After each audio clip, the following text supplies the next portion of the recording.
And apply early. Don't submit your application the moment it opens without having taken the time to review your materials, but definitely don't wait 4 or 5 weeks because the chances are at that point, there's tons of applications that have been coming in and flooding the system. And it's much harder to stand out kind of in the back end of all the applications than it is in the beginning. So I always encourage students, when you see a position open, aim to try to get that application in within the first 1 to 2 weeks.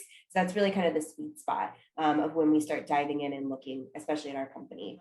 Review your resume. I know this is going to sound silly, but resume is the first thing that we look at. We don't have a lot of time because we have so many applications that we're reviewing, and a human actually looks at all of these things, myself and some of my other recruiters. And so make sure that you're including keywords, that you're checking for spelling and grammar. If you do upload a cover letter, make sure it's addressed to the right company. I know this sounds really silly, like, of course, Allison, I would always do these things, but you'd be surprised how many people are careless, and that's a really easy way to just knock people out of the process because they have that lack of attention to detail, which is really important.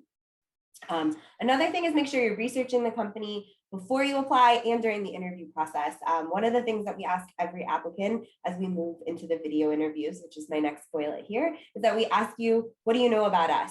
If you can't tell me from basic understanding that we're a satellite radio company, that we're in audio entertainment, sometimes people will say things like, oh, I think you do this.